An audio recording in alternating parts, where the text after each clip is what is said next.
Inside the dim pawn shop, the dealer's laugh cut through the stale air the moment the wristwatch touched the counter. You're serious? You want me to insure this piece of junk? It was my father's. He said it was handmade by a master. A master? Kid. I've seen better fakes in a vending machine. 3,000 yen. Take it or leave it. The pawnbroker shoved the watch back across the counter, his smirk widening. 3,000. That's not even the cost of a decent meal. Father wouldn't have lied. I'll find someone who actually knows watches. Good luck. If anyone else says it's real, they're as big a fool as you. This watch is my only link to him. I won't give up. He stepped out of the pawn shop, clutching the watch, the evening air cold against his face. He had a name, Toshiro, the watchmaker in Ginza. Back in his cramped apartment, Yuto sat on the floor and laid the watch gently on the low table. The faint ticking was the only sound. He said I could trust him, that this watch was special. But the dealer laughed right in my face. He pulled out an old letter, yellowed at the edges, written in his father's precise hand. The letter read, "When the day comes, take this watch to a true craftsman." It was a gift from a friend who understood time differently. A true craftsman. Father never told me his name.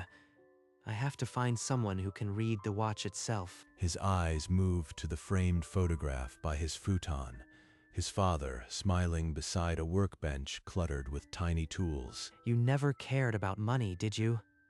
You just wanted me to know the stories behind your things. He picked up his phone and searched for watchmakers in Ginza, scrolling past flashy ads until one name stood out, Toshiro Horology. A master horologist, trained in the old tradition. If anyone can see what Father saw, it's him. He saved the address and set the alarm for early morning. The watch on the table seemed to tick a little louder. The next morning, Yuto stepped off the train in Ginza and walked until he found the narrow storefront with a wooden sign, Toshiro Horology. If they laugh at me here too, number, Father sent me to a craftsman. I have to try. May I help you? You look like you've been standing out here a while. I am looking for Master Toshiro. I have a watch that needs a proper examination. He's my grandfather. I am Saki, his apprentice. Please come in. I'll call him. The workshop smelled of oil and old paper. Antique clocks ticked in quiet rhythm around a bent figure at the central bench. Grandfather, we have a visitor. He brought a watch he wants you to look at. She didn't even glance at the brand. She just looked at the watch itself. Maybe this place is different. The old man set down his tools and turned, his lope glinting. He studied Yuto's face, then the watch in his hand, and nodded once. Saki stepped aside, her eyes never leaving the watch. The room fell silent, except for the ticking of 100 clocks. Master Toshiro lifted the watch as if it were a living thing, and with a single precise tool, opened the case back to reveal the movement inside. The beveling on this bridge. It's done by hand. I haven't seen work like this in over 40 years. His loop slid along the tiny gears, pausing on an engraving so minute it was almost invisible. His breathing stopped. No, it can't be. Yamashita, 1972. He set down the screwdriver, and his hands, steady for half a century, shook like those of a young apprentice seeing a masterpiece for the first time. What's wrong? Is it damaged? This is a prototype piece by Yamashita Genji, a living national treasure. Only a few of his personal watches exist outside museums. Father called it a favor from an old friend. He never said. The man was a national treasure. Grandfather, the Yamashita Genji, the one whose apprenticeship line traces back to the imperial workshops. Master Toshiro looked up, his face suddenly older. He gestured toward the back cabinet. The examination had only just begun. Master Toshiro opened a shallow drawer beneath the counter and withdrew a flat wooden box. Inside lay a stack of black and white photographs. This photograph was taken in Genji's first workshop. The man on the left, he is your father, is he not? That's him. I've never seen this picture before. How did you? Saki returned, carrying a smaller cedar box. Inside, yellowed envelopes tied with faded ribbon bore Genji's personal seal. Among Genji's letters, this one is addressed to my dearest friend, KH, your father's initials. The handwriting matches the engraving. The letter read, KH, this watch is the third of only 3. Each one is meant for a friend who taught me that time is not a mechanism, but a bridge between souls. Genji made 3 prototypes in 1972, one for each of his closest friends. They were never meant for the market. They are priceless. 3 prototypes. 3 friends. Father was chosen by a master. And that pawnbroker offered me 3,000 yen for it. If this watch ever went to auction, the starting bid would be no less than 120 million yen. It can't be insured. It belongs in a museum. Yuto stared at the watch on the bench. It looked exactly the same as it had an hour ago, and yet nothing about it would ever be the same again. He left the workshop as dusk settled over Ginza. On the train, the watch lay open in his palm, ticking softly. A museum piece. Father wore it to his construction job. He scratched it moving a water heater, and just laughed. All those nights, I stayed awake calculating Mom's hospital bills. A fortune sat on my wrist the whole time. Back home, he placed the watch inside a small padded box. His hands moved slowly, as if handling a relic. Kosuke saw my father's heart and called it a knockoff. If he laughed at me, how many others has he cheated? He opened his laptop and typed with purpose. Pawnbroker Act, Fraud Reporting, Tokyo Metropolitan Trade Office. Deliberate undervaluation is grounds for license suspension. I have Toshiro's appraisal. I have the letter. I can end this. He drafted a formal complaint through the night, the watch box beside him like a silent witness. By morning, the printed complaint lay crisp on the table. The appraisal certificate clipped neatly behind it. He tucked the watch inside his coat. This wasn't about insurance anymore. It was about stopping a predator. The Tokyo Metropolitan Trade Office stood like a concrete fortress. Yuto tightened his grip on the envelope and pushed through the glass doors. I would like to file a formal complaint against a licensed pawnbroker for deliberate undervaluation. The official behind the counter took the envelope and split the seal with one sharp motion. The complaint read, appraised at 120 million yen, offered at 3,000 yen. The official's face tightened as he read the appraisal certificate and the letter. He understands. These numbers are too extreme. He stamped the complaint and slid a blue card across the counter. A case number, PCT 0042. The official said, investigation opened. We will notify the pawnbroker within 72 hours. It's not a victory yet, but it's a beginning.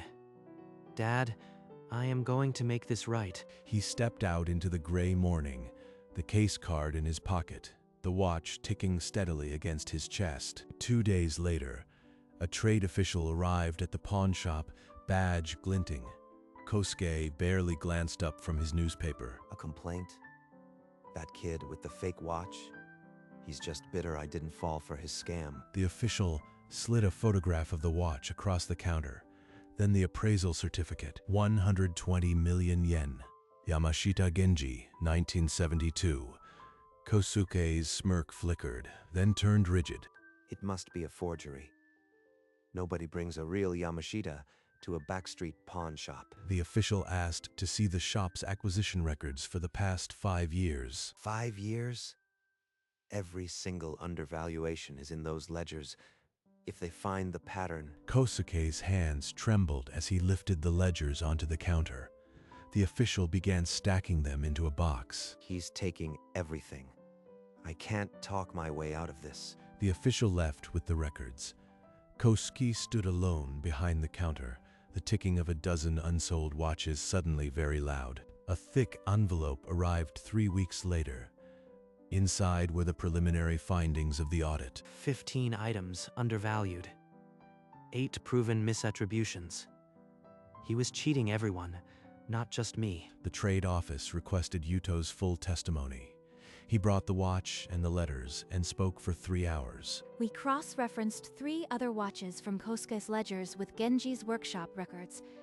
None matched the descriptions he filed. The serial numbers prove these pieces were made by Genji's hand, yet Kosuke sold them as common market watches. The affidavits were added to the case file. A hearing date was set. But before it could be announced, the noise began. Posts appeared online, calling Yuto a con artist who forged the appraisal to ruin a small business. Kosuke hired a lawyer, and now they're trying to make me the villain. How does he still have money to fight back? Don't read the comments.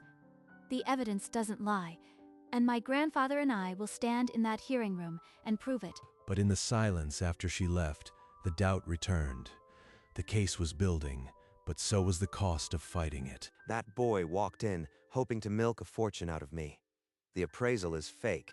Every pawnbroker in Ueno knows it. The lawyer nodded and sent another press release. By the next morning, 3 local news sites had run the story. Walking through Ueno Market, Yuto heard the word scammer drift from a stall. He kept his head down and kept walking. They really believe I made it all up. Maybe I should just drop the case and disappear. Back in his apartment, the blue case card lay on the table like a challenge. He almost threw it away. Father gave me one job: safeguard this watch. I am risking everything for a hearing that might fail. A man from the trade office came by this morning. The hearing is in 2 weeks. Are you really planning to give up now? Your father didn't hide that watch in a drawer. He wore it every day, proudly. You are not just fighting for yourself. You are fighting for everyone. Kosuke cheated. She's right.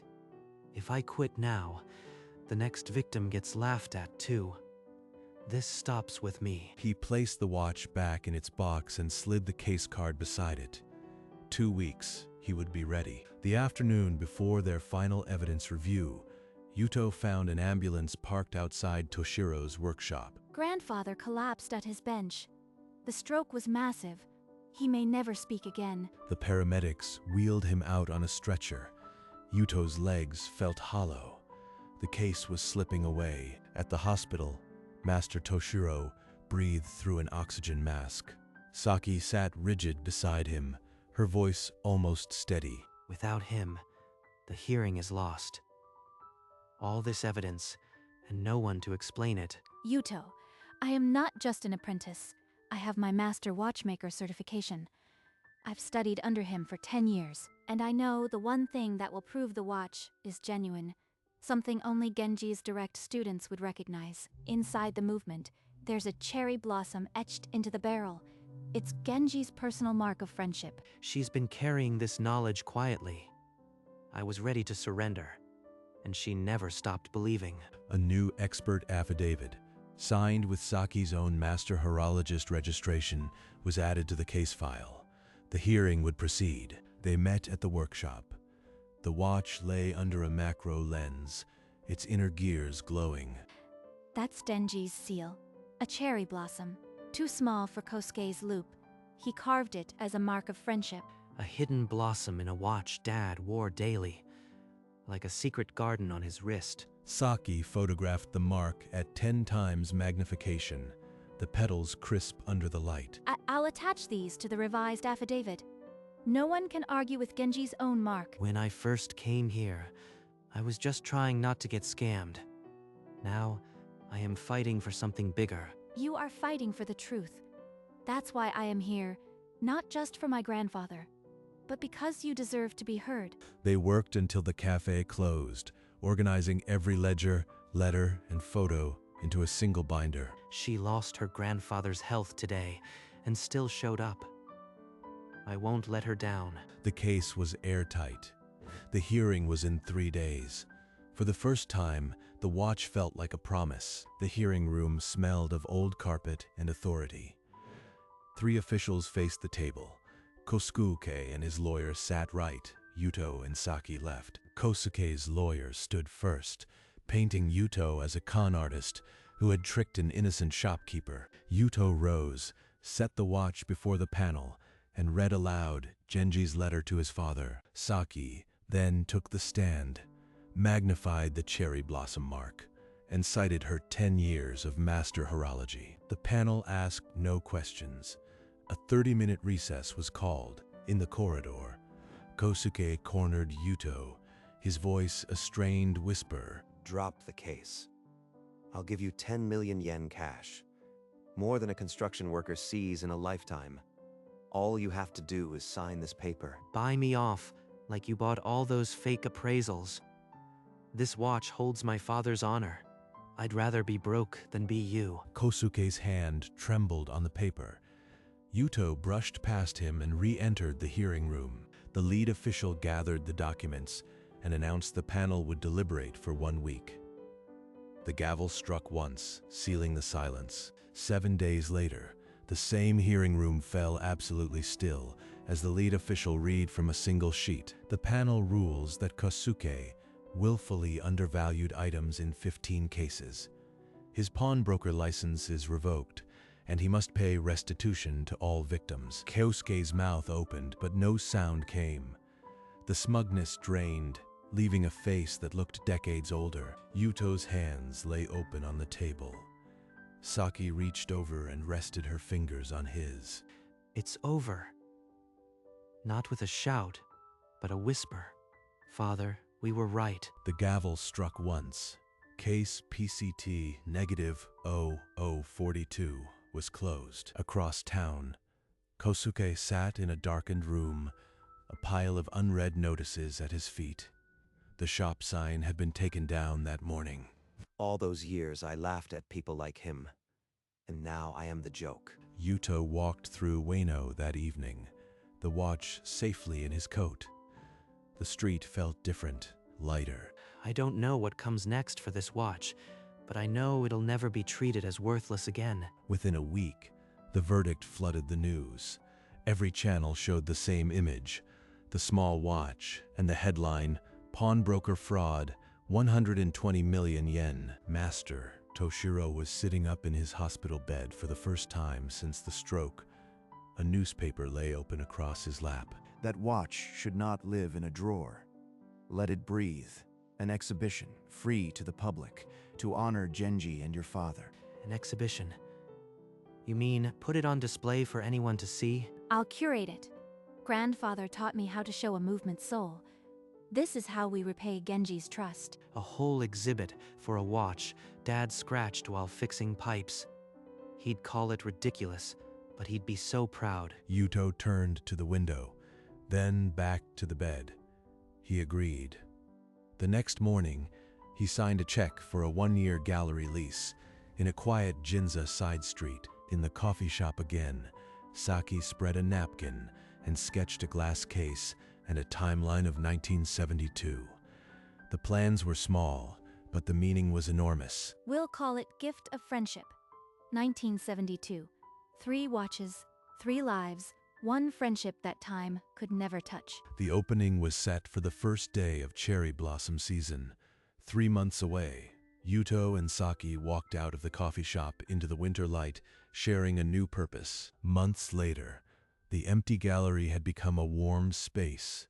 Lights focused on 5 glass cases, each holding a piece of Genji's legacy. Saki, wearing white gloves, lowered the watch onto the center pedestal.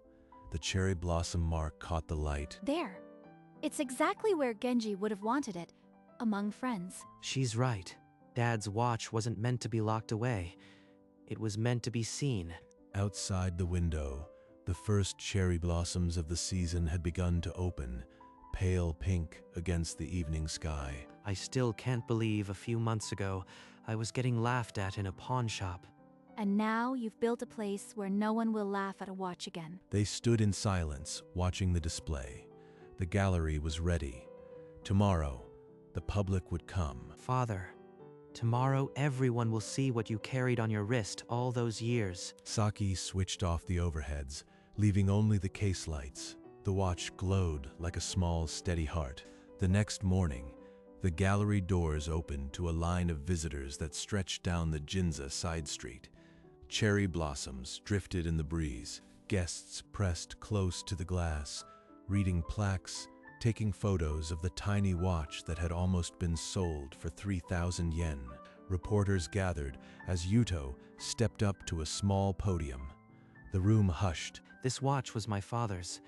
He wore it every day on construction sites, never bragging that a master made it for him. He believed that time is a bridge between souls.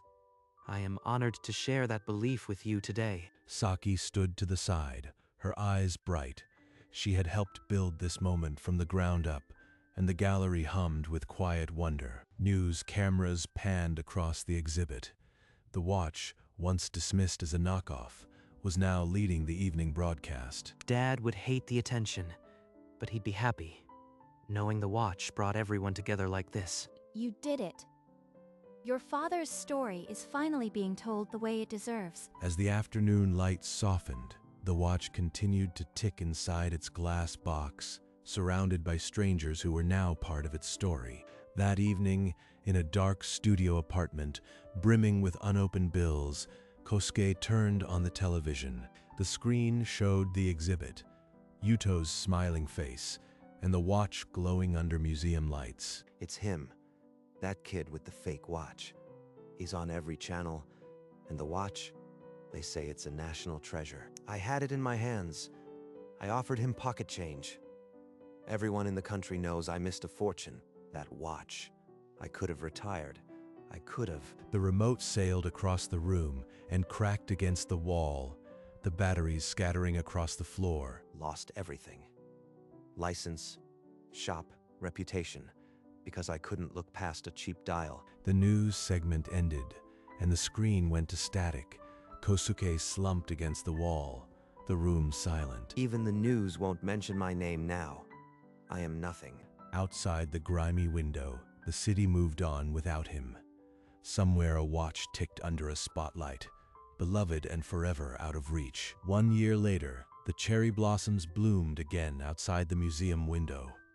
Yuto stepped into the gallery, and Saki looked up from a display case. You came.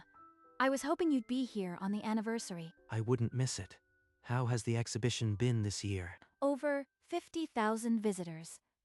Your father's watch has become a tiny legend. They walked together past the glass cases. The watch still ticked at the center of it all. A year ago, I was just a guy with a watch. Now I am spending afternoons in a museum with a master watchmaker. You've changed too. The city knows your name, and you still wear that plain black coat. She's been here every day for a year, watching over my father's watch. Maybe watching over me, too. Would it be all right if we met here every spring? I've grown used to the company. Yuto watched a pink petal land on the bench between them. He smiled. Spring had a way of bringing things together. Several springs later, a man and a woman walked hand in hand toward the museum, their young daughter skipping between them. The girl pressed her small hand to the glass, her eyes fixed on the watch at the center. That tiny flower inside? It was carved by a master who believed time should bring people together. And your grandfather wore it every single day, even when he fixed pipes in the cold. The watch ticked under its spotlight, a quiet thread connecting 3 generations. A single cherry petal drifted through the open window and slipped into the display case. It landed gently, resting against the plaque that read, "Gift of Friendship, 1972.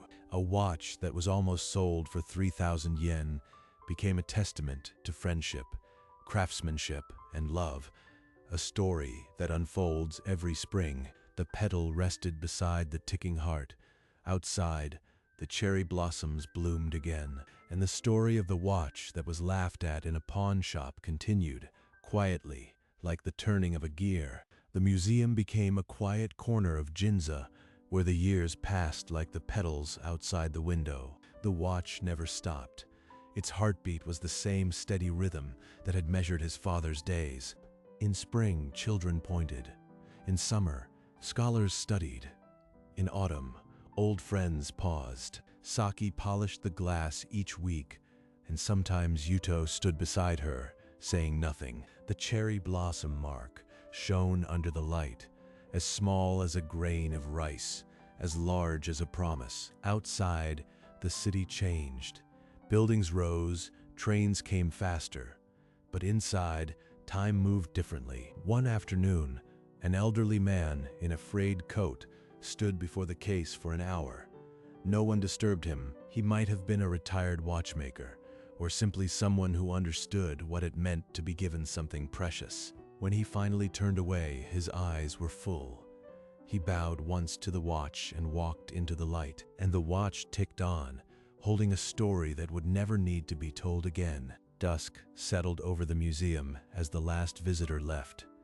The cherry blossoms outside had begun to fall more thickly. Saki moved through the gallery, switching off the displays one by one. Only the watch case remained lit. Yuto stood by the window, watching the street.